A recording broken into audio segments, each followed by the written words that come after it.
This is Channel 253. Beep, boop, boop. On this episode of the Grit and Grain Podcast. We will never grow beyond probably 2,000 barrels would be our hard cap, because at that point, it won't be reasonable for me to be like, to get down there and get my hands on every beer. Like, every beer that Mirage has ever released, every single can, every single bottle I've touched, like, tasted, probably 3-4 times by the time it's all over, right? And so, and that's on the conservative side for many beers.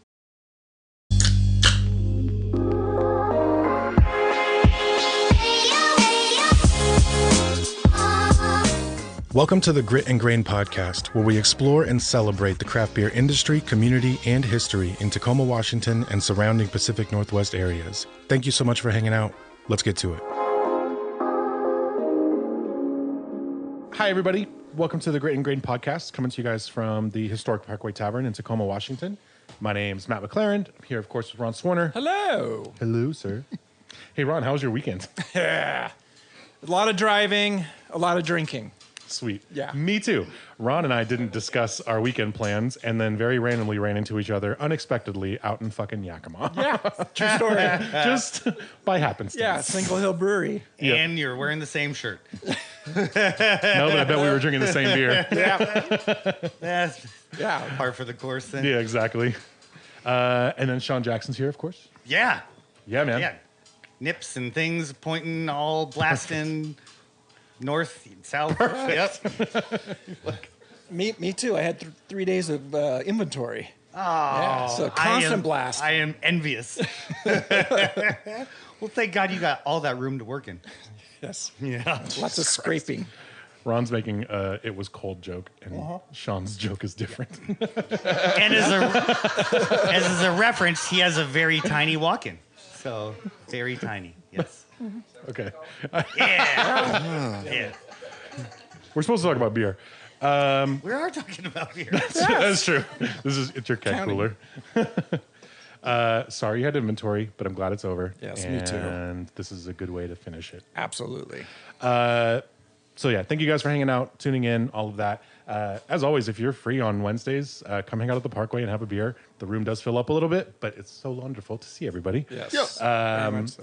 Yeah, and so our guest today is somebody who has been in the industry for quite some time and has actually been connected to Tacoma quite a bit, but is making a splash just all over the Northwest in many ways. So we're super pumped to talk about it.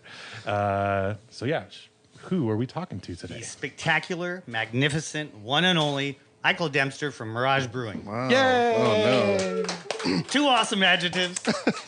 Yep, it's Fuck true. yeah, dude. You deserve it. Hi. Thank you guys for having me. Thanks for coming down, man. Yeah, of course. This is exciting. We ran into each other kind of by happenstance at Drunk Herstory, and yeah, it was night. cool that we could that was fucking awesome. Rachel killed, man. Dude. I was dying. Okay, we've been kind of gushing about Drunk Herstory and how awesome it is, but it's so fucking fun, and the progression of the night and how you can see it kind of accumulate in the acts. The fourth act is always a fucking hot mess, but it's so fun. Usually the second and the third though are right in the pocket where everybody's drunk enough and it's just awesome. But everybody killed it. It was really fun. Yeah, it was so much fun. But yeah, it was cool to connect, and then now you're here and we're Hell going yeah. to talk about it. Which we didn't talk about events, but why are you in town otherwise? I'm here for Red Hot's Grizzies and Glizzies night, which is the best named event fest. I don't know what we're calling it. I've ever heard of. It is Trey's brainchild. Trey kind of runs the house there at Red Hot. She is a Grisette super fan and has assembled a murderer's row of Grisettes tonight. The 92 bowls of grisettes, if you will. Yeah, exactly. 100%. Yeah, 6 rings. It's got, the Good Society one has back-to-back GABF gold medals. Fucking hell. Yeah, there's some crazy stuff there on that list. And I'm so excited as a big Grisette fan, as someone who brews a lot of Grisette, especially lately. We've been putting a lot of Grisette in barrel. Almost as an arms race with Justin down at Dwinell, trying to get nice. How low can you go? Totally. So I think we did a lot of 2.5 earlier this winter, and then we have some 2 flat ABV stuff in barrel right now. Really, really excited about that. As I'm a professional in craft beer because I'm a volume drinker, and it was just really the only way to like maintain any kind of affordability, right, was to just make it myself so that it was free. Word. And accordingly, grisettes are great because I can drink them all day or all night, and really, it's just kind of hydrating, if anything. Totally. So you guys are all hearing this on Friday. If you missed that on Wednesday, sorry. But hopefully this is a yearly thing because it's already my favorite event. Yeah, I'm excited. But yeah, besides that, what are you drinking right now, man? I have Dark Mild. Of course, it is from Machine House. It is March Mildness. I hope you celebrate. I hope you have a check card. I hope it has many checks off of it. I think it takes 20 to get the T-shirt for free, right? Is that the story? Yep.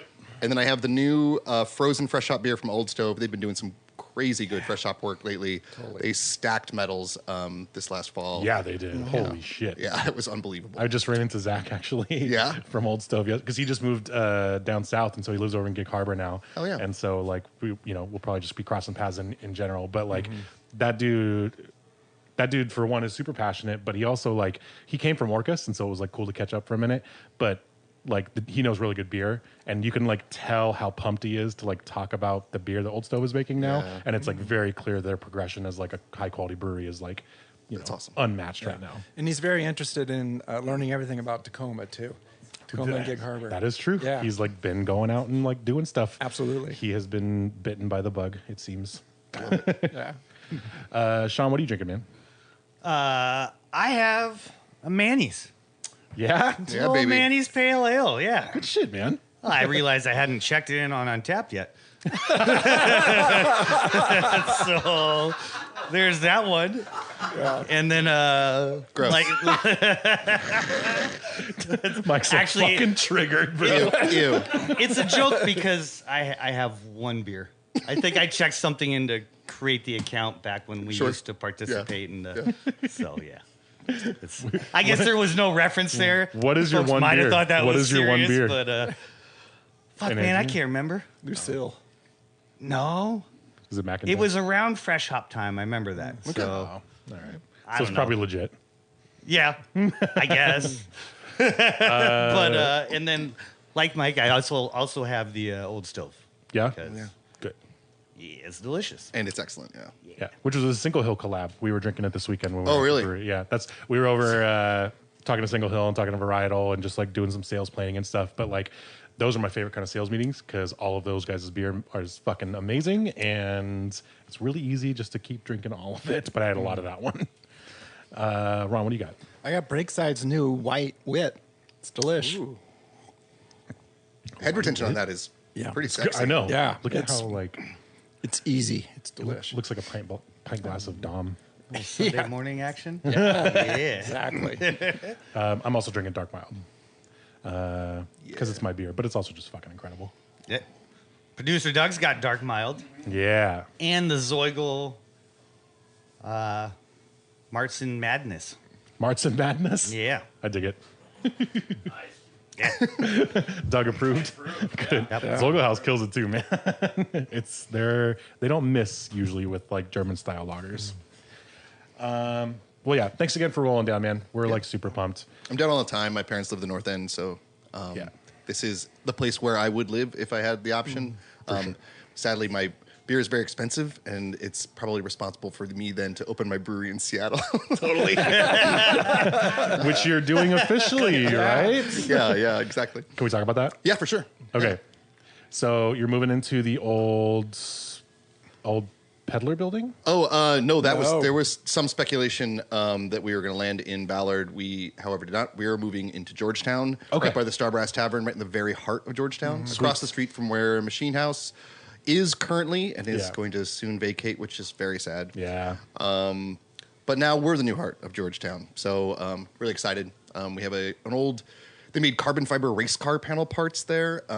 Cool. Say that 5 times fast. And yeah, just working on the space right now. Seattle permitting office has proved to be a challenge.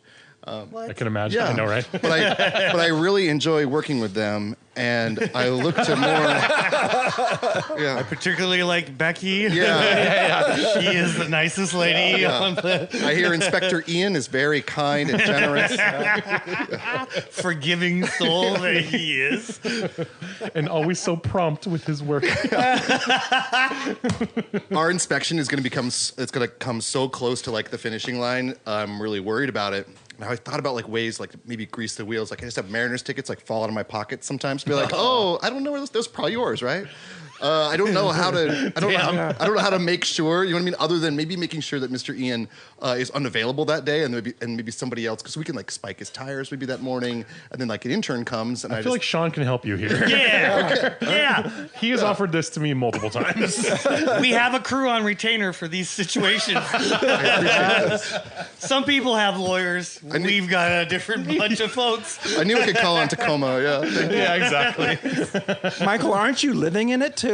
Yes, I am. Yeah, I'm a monk now. Where I worship myself. Yeah, so I turned the offices above the brewery into like an apartment of sorts. I don't know if I'm supposed to say that I do that, but I pay $12,000 a month in rent, and it just made more sense than like pulling money out of the business in order to live elsewhere when I had this office space that I was never going to use for any other purpose anyway. That said, I can't live there once the tap room opens. Like that's a super toxic work environment. If, let's say, some gals work in the tap room and I'm like, hey, I'm going up to bed. Like that's just not all right? So True. Shortly Respect before the awareness. yeah. So shortly before inspection, I will be moving out into probably like a studio or something nearby, something within walking distance, hopefully. Yeah. Nice. Where did you grow up at? I grew up in Gig Harbor, and then my parents now live in the north end of Tacoma. So shortly after I graduated high school from Gig Harbor High, they sold the house, right? Like just a couple years after, and then moved to the north end. It felt like it was pretty soon after. Yeah. My dad is nodding yes. Yeah. Dad's in the room. He confirms. Yeah. But you also lived on the East Coast too, right? Yeah, so after college, which was 7 years, thank you, Dad, I then moved to New York City for an internship in radio. And Fucking Van Wilder over here. Yeah. And then, actually, just the first, I think 3 or 4 were on you. I think the rest is still I'm paying off. But I went to New York City for an internship in radio, and then that radio show hired me to be a writer, so I was there for about 7-8 years. Nice. Damn. And you also were writing on the side on Tumblr, weren't you? Oh, yeah. So you wrote, what did you like better between your Tumblr blogs? Celebrities I saw at Whole Foods, or what would Don Draper do? Well, what would Don Draper do? Celebrities I saw at Whole Foods was really fun, but what would Don Draper do actually got me a bit of attention. I was on NPR. They interviewed me about it. Yeah. That had a bit of traction. Yeah. It was really fun to do, just to kind of take on another voice. And essentially at times it felt like a ton of emails, people asking. Essentially it was like an advice column as if written by Don Draper. Yeah. That's awesome. Yeah. And at times it felt like often I was giving myself the advice, I was like, oh, I think I need this more than these people do. But yeah, that one was fun. Leave it to Ron to dig up old shit. So did you go from East Coast to Buoy, or was there? What Yeah, happened in exactly. So I between? was brewing. So while I was at the radio show, I only had to write while the show was live, which was in the mornings from like 6 to 10-ish in the morning. And at first, the first few years, that was 6 to about 10-ish, Monday through Thursday. So I had Fridays off. And then the latter half was Monday through Wednesday. So I only worked 12 hours a week for a full-time salary. So I would just Jesus. go to the gym after work, because all my friends were still, like, it wasn't like, hey, let's meet up for a beer. They were like, hey, dude, I haven't had lunch yet. Like, I'm still at work.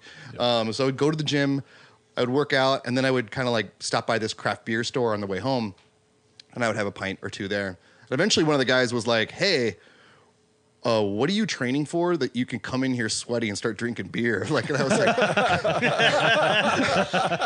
was like, I use keyboards in the morning and I really hate them. I just want something to do with my hands. So I work out and then I come drink beer. And he was like, okay. He was like, why don't you come down to this brewery I work at and flip kegs if you want to do something with your hands so bad? And I was like, okay, all right, I'll come on down and do that. And so I came down. And at the time, I was in fantastic shape because, again, I'd just been doing this for like years. And I did a test shift for like 15 minutes, just like flipping kegs. And they watched me, and then they were like, "Can you start Monday?" And I said, "Yeah." Dang. So then I started flipping kegs for about 3 months, and then worked my way up into the forklift for a couple months, and then into the cellar, and then in the brew house. And then I was at that brewery for about a year and a half before I walked mid-boil. And then... That's why we haven't said what name of it. yeah, well, the place also doesn't exist anymore, so it doesn't fucking matter. Oh, well, fuck sorry, Doug? I'm not sure if that's allowed. No, No fucking problem. Okay, thank you.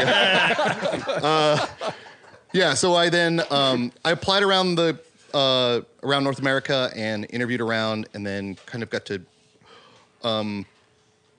This is a bit self-aggrandizing, but I got offers from everywhere I interviewed, and then I just kind of like chose. I had a couple offers in Toronto that were pretty attractive because I was dating a girl in Toronto at the time. Oh, do it. But the two that I liked the most were on the Oregon coast, which is where my mother's from, and where my parents have a beach house where I could live rent-free. And so I chose the Oregon coast and surfing after I was done with my brew days, and it was a great year for sure. Damn, dude. So I went to Buoy, and Buoy was just, and still is an incredible family and very supportive of me. I'm going to one of their lager fests here in a couple months, actually, very soon. I'm very excited to see everybody. They've had a rough year, as we all know, and it's going to be very emotional to see part of that building in the fucking Columbia River, man. It's gonna be rough. Man. Yep. Yeah. That was a hard. Yeah, it was a hard video to watch, man. Yeah. That's like Buoy makes fantastic beer. And Yeah, I still can't watch. Nice people. I haven't seen any video where I cannot watch that video. Yeah. If there's video. Took me no time at all to make Buoy jokes, though. But yeah, just really good folks. Loved everybody there. Not trying to screw up the flow. No, by all we means. backtrack to Yes. that walking mid-boil thing? Oh yeah, sure. I don't know, it's kind of like... If you didn't ask, I was gonna. yeah. So as is my way, I kind of set everything on fire on my way out, no matter where I am, right? And so Again, respect the awareness. yeah. Scorched earth policy. Well, this room does have a fireplace, right? So we Hope can. you all have your running shoes on. Yeah, like it works. Yeah, I think I had some disagreements with the leadership there, and we just kind of had it out, and then I said, okay, I'm gonna go, and I went. Yeah. Nice. Yeah. What'd you burn at Wingman? Do they exist anymore? No. So I guess everything. That's a great answer. Yeah, for anybody who didn't know, that's how Mike has been connected to Tacoma, at least in the industry-wise. Right. Yeah. So after Buoy, I started consulting at breweries. Consulted on one in Tromsø, Norway, and then at one in Spokane, whose head brewer was going through chemotherapy. Goodness. And Is that brewery still around? nope. Again, on fire every time. Yeah. Okay. Understood. Yeah.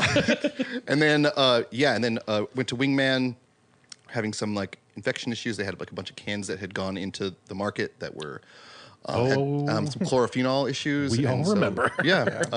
So went in there, got to solve some problems, and then decided pretty quickly. I think within my first couple of weeks, right, Dad, I was like, I got to start my own thing now.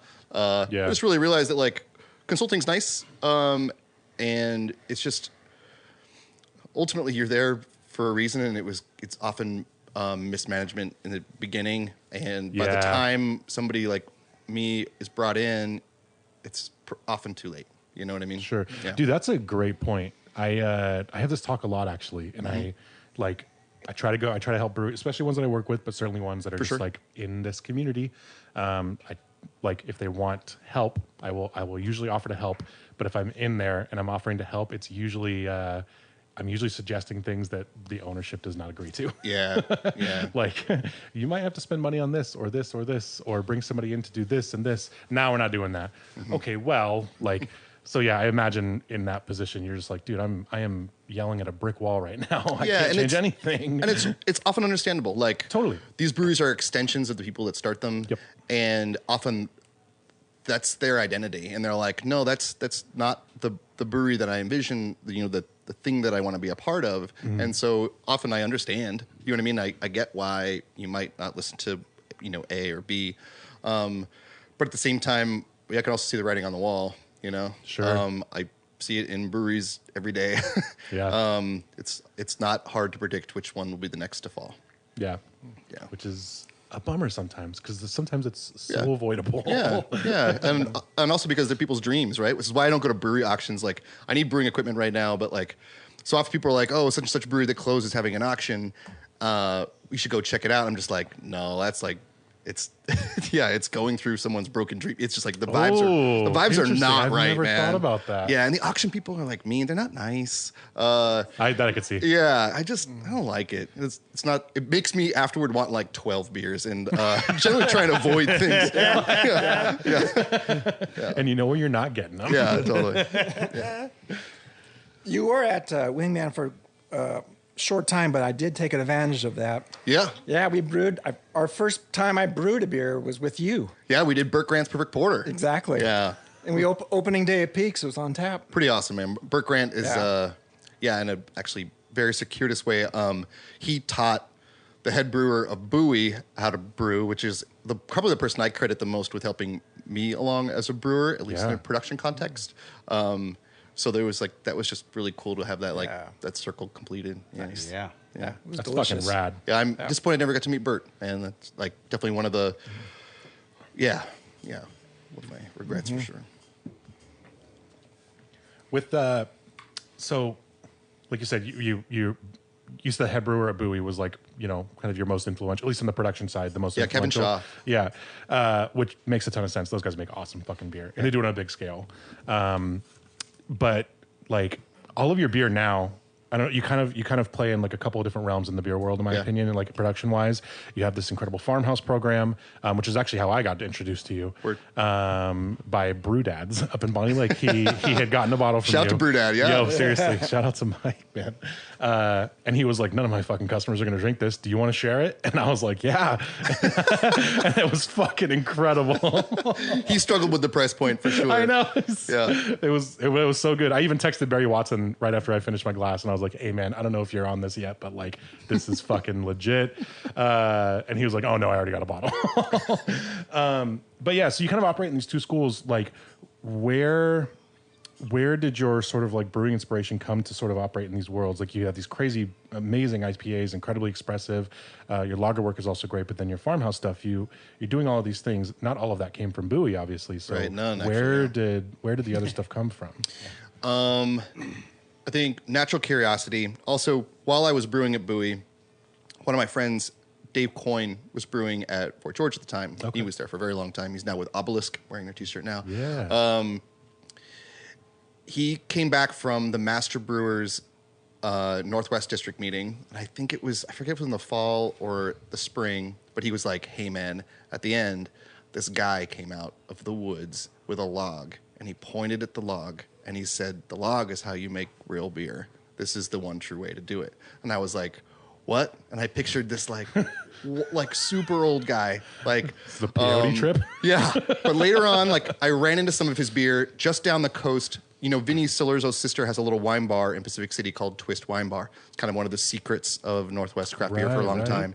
It's where, when Vinny pulled out of Washington and Oregon, was the only place that you could find Pliny on tap for many years. That's right. And Blind Pig. Yeah, and Blind Pig, always side by side. And so I brought a friend down there, and while I was there, I was going through her bottles, and she had some bottles of this guy's beer. This guy being Paul Arney of Ale Apothecary. And so I bought them, despite them being like $30, $40 at the time. I thought that was like just crazy. And then I opened them, and one of them was Sahati, which is still probably That's a fucking incredible it's just beer. Oh my God. nuts. Every time I see it, I just gravitate toward it. Yep. It's it's a totem for me. So once I tried that, and I was like, it illustrated, as I learned more about Ale Apothecary, that there are ways to structure breweries that are different. You don't have to just have everything on one site, own it all. You can actually just kind of piecemeal it a little bit, and you can start a brewery for very little money. You don't have to have it look like every other brewery. You can have one that is an extension of your chaotic, latent sociopathic personality, right? Like, so Yes. Relatable. Right. So I was like, oh, and they can be wild. They can be things that look toward, either Flanders, which is definitely kind of what I associated Paul's beer with at the time, due to the way that he would fold in so expertly a touch of acetic acid. Yeah. And still does at times these days. And then also, Belgium, of course, France as well. So you can take those styles and you can make them your own and do them here in America. You don't have to be in the Sen Valley in order to do those styles. Yeah. And so then I started like experimenting and built a little system eventually over time that could fit in an SUV. And my dad and I, we kind of traveled around and we did full turbid mashes in the system, and we caught cultures all around. We did Oregon Coast, Seattle, Tacoma, like all over. The best one actually was the one we caught here in Tacoma. It's still part of our mixed culture. We caught it in the north end, at the very end of Proctor. Well, at the very end, a rich guy lives there, but like close to it. Yeah. It's like What one of are you guys doing out there? It's one of those houses. Collecting yeast. Catching cultures, baby. The Not house in my is- neighborhood. Not on my lawn, motherfucker. Well, I think it's a credit to Tacoma because E9's house culture also obviously comes from the north end of Shout out to Trevor. So I think it's a credit to Tacoma, and it's the way that it's shaped geographically. It juts out into the Puget Sound, and it doesn't pass just like one port, but two ports, right? Like, so essentially, bugs are coming in from all over the world, right? Like, and there's commonly a north wind here. Ooh, I have in the never Northwest. thought about this. Yeah. Holy fuck. And it essentially like it's straight. It's bouncing off Bainbridge. It's bouncing off Vashon, which has many bugs, as we all know, and then is coming straight into the north end, right? Like, so I kept this incredible culture. One strain of Brett that we caught has never been found on the West Coast before. Holy shit. Yeah. We found some like really wild stuff. So Literally. Yeah. So, and then started playing with that. And I think we tapped one of the results of those like at Farmhouse Fest in the Masonry a couple of years back. Anyway, yeah. So I fell in love with Spawn beer, fell in love with saisons and barrel work. Taught myself to cooper out at a friend's farm in Vaughan, Washington on the Key Peninsula. You taught yourself to cooper? Yeah, man, with some like Holy crap. rudimentary like makeshift coopering tools. Now I have like real ones. I have like the actual coopering tools, which all resemble, by the way, like zombie apocalypse melee devices. Like, like if you're looking for a way to survive when the zombie like apocalypse comes, like just find a brewer. First of all, because they already resemble zombies, right? Like kind of blend in. Word. But also, they probably have coopering tools, which are like great. One's like a steel like solid rod with like a claw at the end. You know what I mean? Like, wow. Yeah, they're great. They're real This is fun. great info.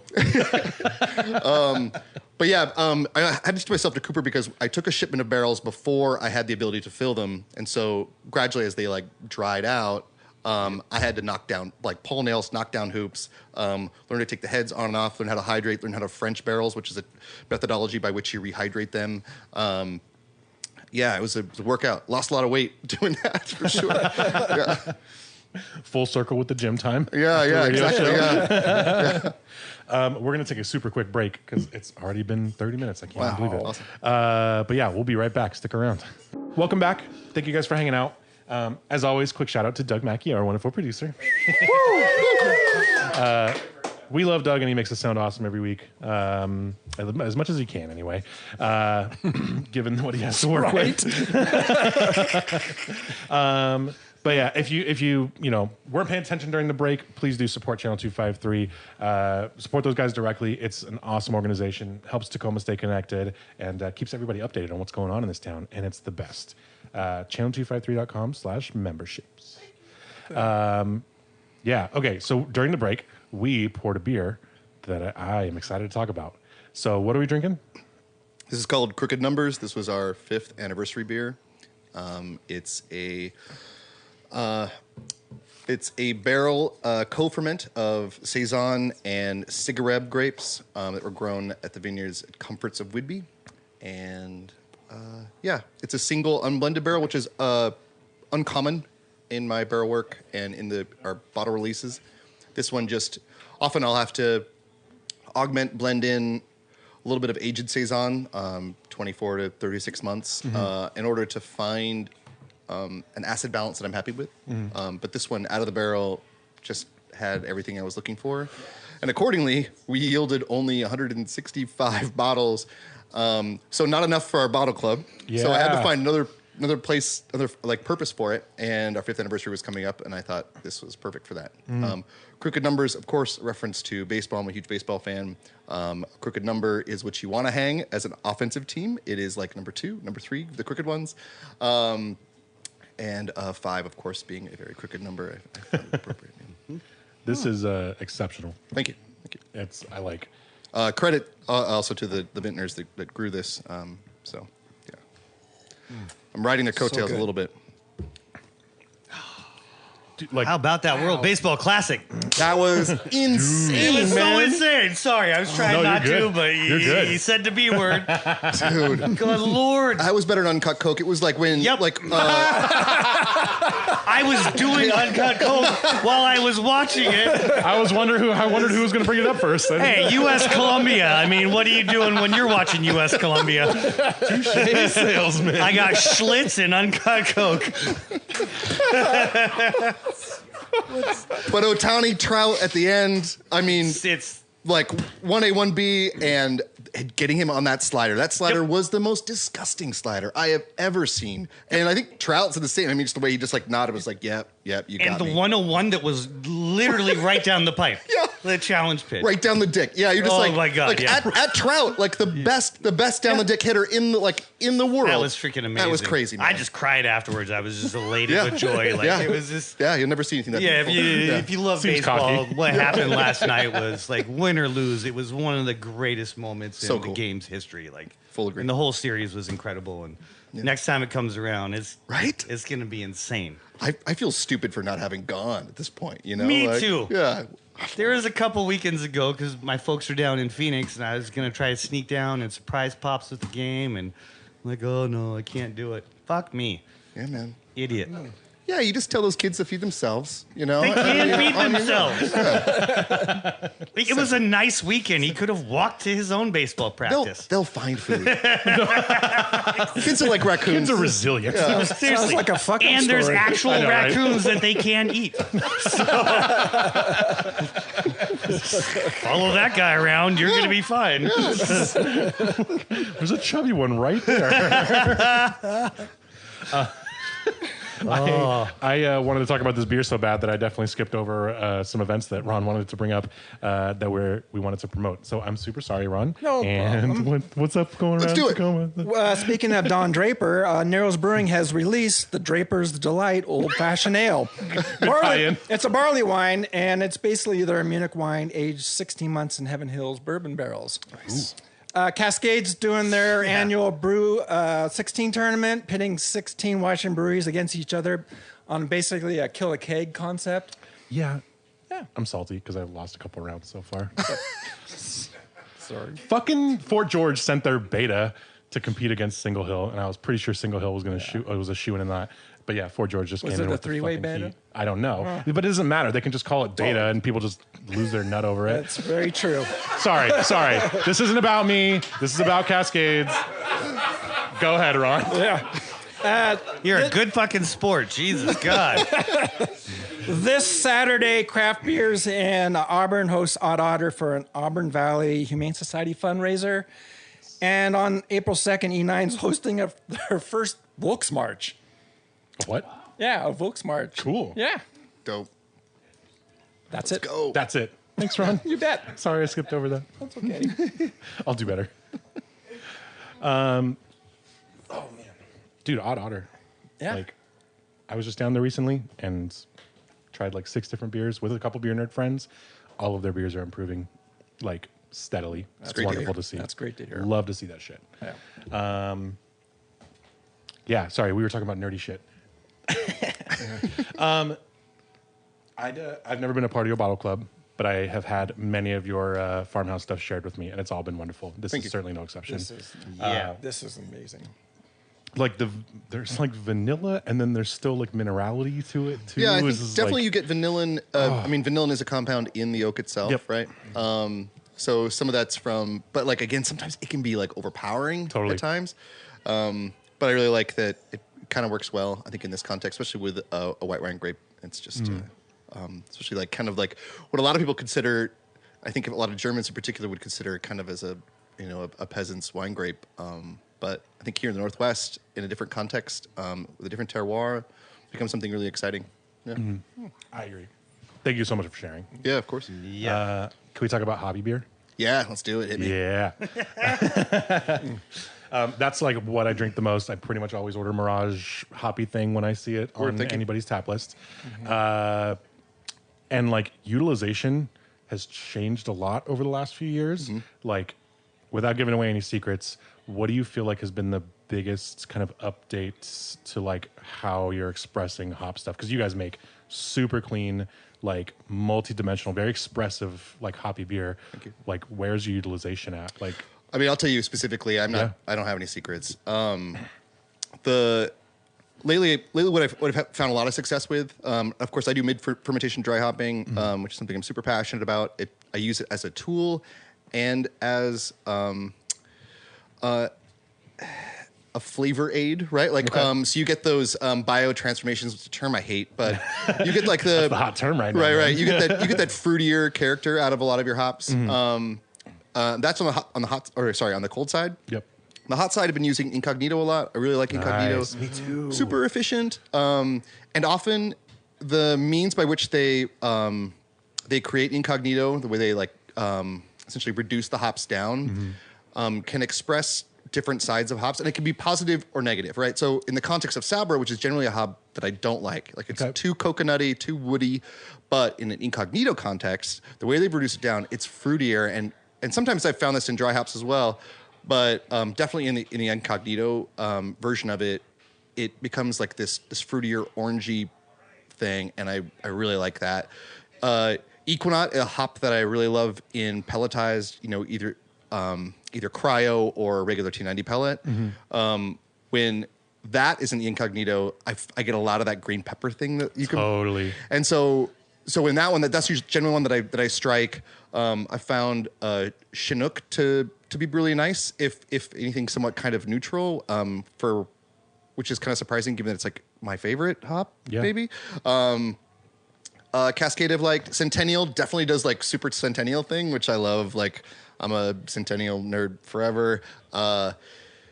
I'm afraid that it will die as a hop because of its low yield and that like hop farmers hate it. I think that's going to be one of the great tragedies of the hop arms race. Also Saws, obviously, the same. Yep. Man, yeah. So Something people don't think about. I Yeah. think like everybody's racing for the newest thing, and Yeah. with that is going to come this attrition that is going to absolutely shake the tree, and great things are going to fall. yeah, I think with efficiency, you lose. And I think my bottle club in this beer is a great example of that.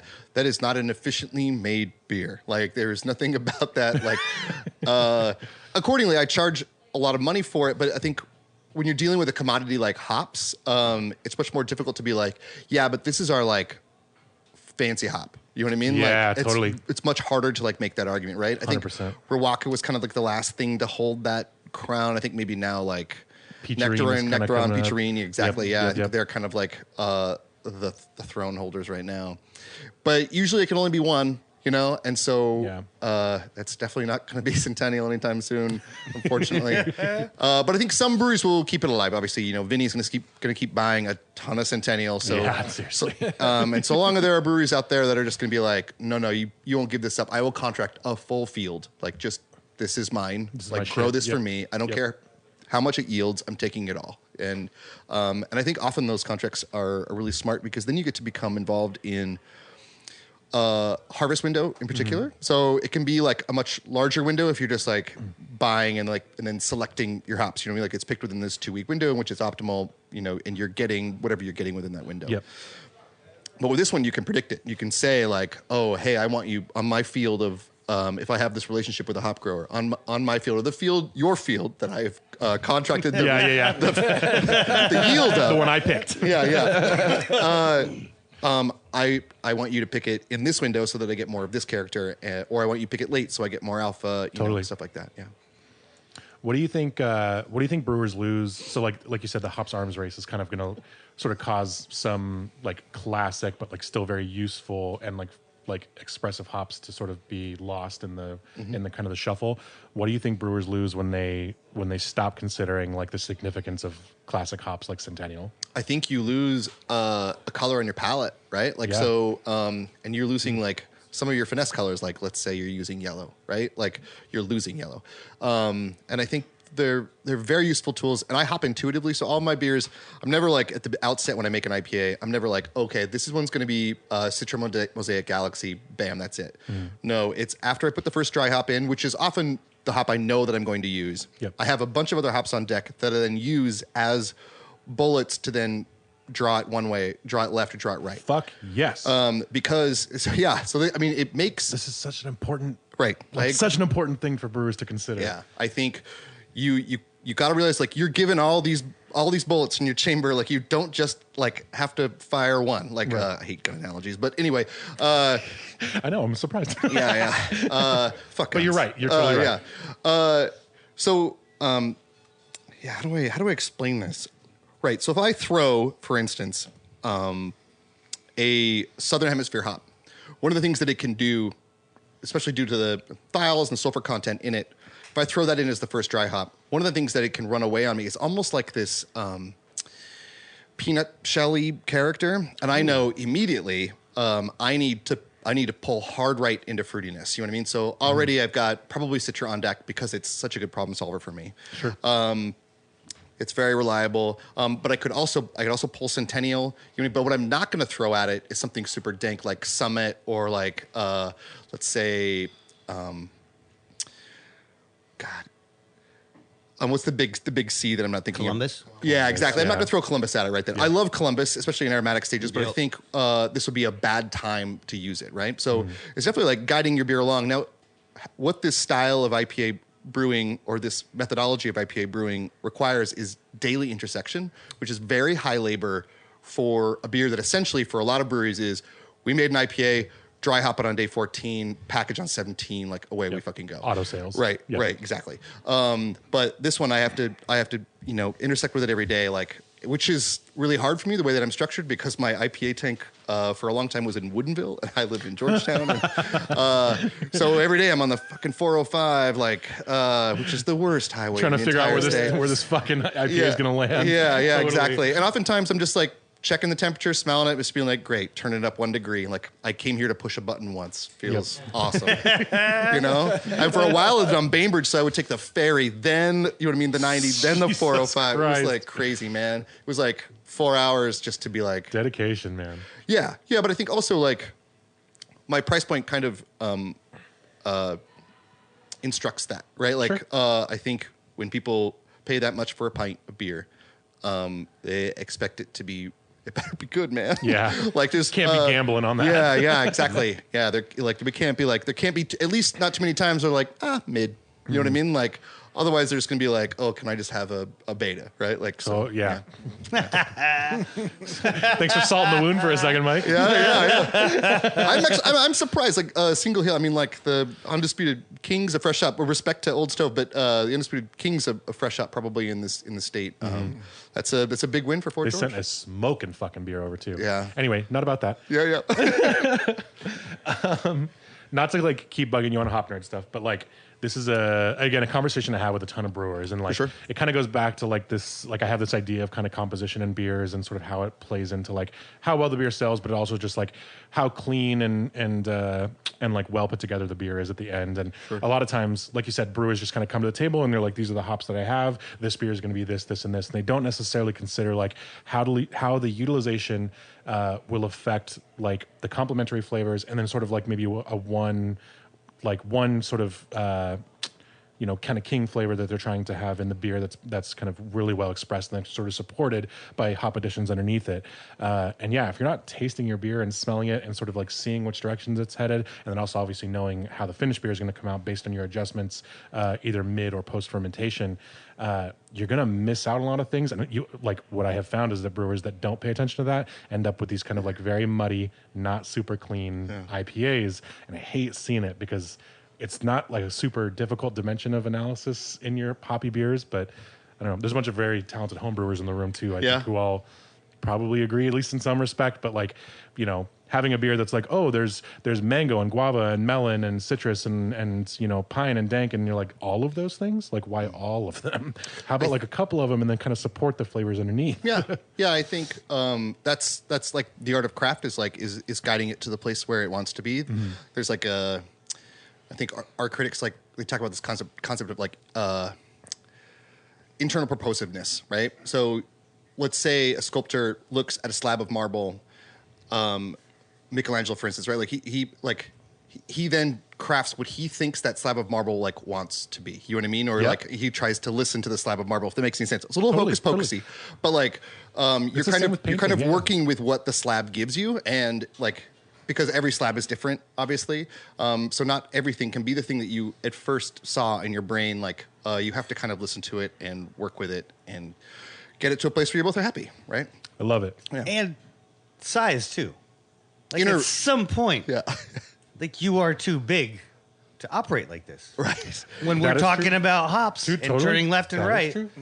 Like there is a point where you can't play that game anymore. Right. So that's why we will never grow beyond probably 2,000 barrels would be our hard cap, because at that point it won't be reasonable for me to be like to get down there and get my hands on every beer. Like every beer that Mirage has ever released, every single can, every single bottle I've touched, like tasted, probably 3-4 times by the time it's all over, right? And so and that's on the conservative side for many beers. So yeah, man, good point, Sean.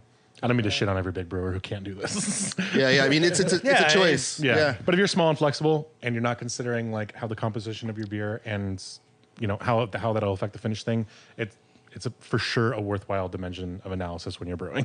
I think it is. In that sense, we're like kind of more of an artisan brewery than like a production brewery. I don't want to be in grocery stores. I just want this to make these beers for people who will appreciate them. How do you get your food then? Oh, well, I don't make a ton of money. You have someone shop for you? Yeah. No, I make it that up. Was dumb as hell. I do all right. I don't want to be in grocery stores either. I don't want to go to the mall. I don't want Sean, I'm recently single. Tell them I'm rich. Yeah.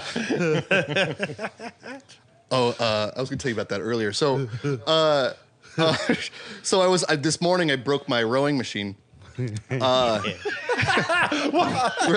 This is the best fuck up story I've heard so far. So I was like, oh, maybe this is. So I start fixing it. I'm like, oh, it's probably just a bearing. I'll take it apart. Get a new bearing, throw it back together. I'm like, right as rain, right? No, I hadn't fucked up the bearing. I had fucked up the entire. I had worn the steel down. Like I was hammering on this poor rowing machine like such a maniac for the past 4 months that like I had worn the steel like housing of like all around the bearing down to a nubbin, right? Like so there's no putting this back together. Like it's not happening. I guess I could have a new part machined or something like that. But you're like the guy with the brake pads worn out. Like he's pulling back, he's like That's probably normal. That's normal, right? That's what stopped me. I was like, man, I think I'm really. So I stopped myself for a second there, and I thought, maybe the first gal I date after this 4 months of being single should maybe have a little meat on her bones because I'm a little afraid when I come out.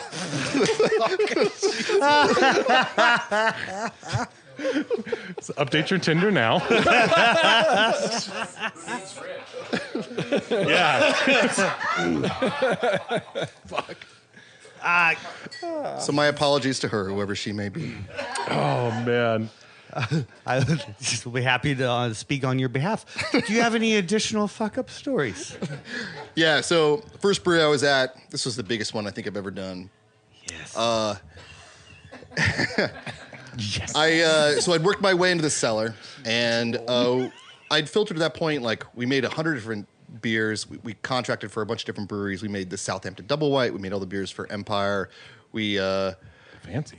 I think we contracted the first batches of Other Half when they were still getting their brewery up and running. Ooh. So anyway, as I'm running. Oh yeah. Yeah. Sorry. They're a big fucking deal, Sean. Shut up. Their beers were very different when I made them. They weren't like hazy. They were unfiltered, but they didn't look like they look now. They were very different. But still very delicious, of course. Very talented brewers over there. But anyway, so I was supposed to filter a wheat beer that day. And as I walk in, I'm getting a handoff from the first shift cellarman, and I'm the second shift cellarman. So he hands off to me. He's like running the filter, and he's like, I just finished filtering this wheat beer. He was like, it's ready to go. And I was like, awesome.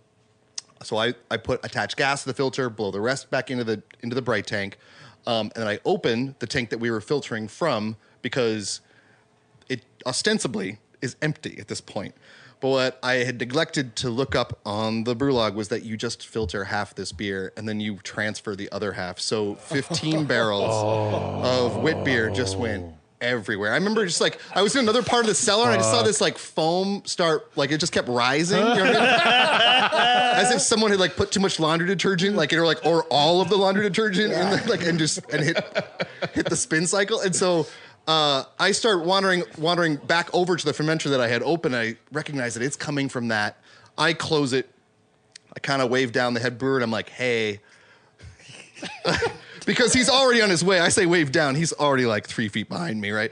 And he just goes, did you just open up the wit after the filter? And I was like, yeah. And he was like, yeah, you're supposed to you just transfer the next 15. He was like, that's 15 barrels of beer you just dumped. And I was just like, God. Oh. And he was like, that's a pretty sad day, man. And I was like, yeah, it is a sad day when you dump beer. Even if it's a shitty beer, you're admitting defeat, right? You couldn't solve that problem. You couldn't, you weren't good enough, or you made too critical of a mistake early in the process, or you just fucked up and accidentally dumped beer, and it always feels bad, man. Always a shitty yeah. Or you have lots of homies. Yeah. Yeah, so I think there were 2 barrels left, and I was like, well, I could transfer the last 2. He was like, dude, just send it to the ground. He was like, it's already fucked. And I was just like, damn, dude. I was like, all right. Okay. It's so much worse that he's kind of nice about it. Oh, I wore that one for a long time, man. Dude. Yeah. It sounds like a rainy days Mike. Do you need a hug? Yeah. You're like, I do, but it's gonna hurt. Fuck, man. All right, Grit and Grainers. Email us at cheers@gritandgrainpodcast.com with your comments, opinions, and celebrities you saw at Whole Foods, such as the time you saw Jim Gaffigan outside the Brewery Whole Foods wearing a Yankee cap and running pants that made him look like a turnip. We read and drink everything we receive, and we try to respond as quickly as we can. If not online, then on air. You can subscribe to Grit and Grain on Amazon, Apple Music, Spotify, Google Play, iHeartRadio, and Stitcher. And please leave us a review. Also, check us out on Channel 253. Doug? Woo! And gritandgrainpodcast.com. Be sure to follow us on Facebook, Instagram, and Twitter for episode notes, beer news, and advice from Don Draper when asked what to do with kids who have a lemonade stand all summer and they can't seem to sell more than 3 cups a day, and he replies, they'll do much better after they get tired of sitting there and lose themselves in play and start to circle their bikes and drag their toys to the grass and mark the sidewalks with colored chalk. When the lemonade stand sits in the middle of a lazy game of tag, carefree laughter and flashes of stained gingham and sun-bleached hair, no passing neighbor will be able to resist. That sweating pitcher will glow with innocence and optimism, with youth. And any man who would believe to buy a glass would just stand there wiping the taste of an endless summer afternoon from his lips. Hell, he might even buy 4. If this podcast is not what you expect, please alter your expectations. This episode was the best dumpster fire ever. No such thing as a bad time to visit Tacoma. No such thing as too much barley wine. Yeah! Tune in next Friday for more sweet chatter. Cheers. He wrote both of that. Mike wrote all of that. Yeah. Thanks again for tuning in. Don't forget to follow us at Grit and Grain Podcast wherever you get your social media and catch new episodes every Friday. Cheers.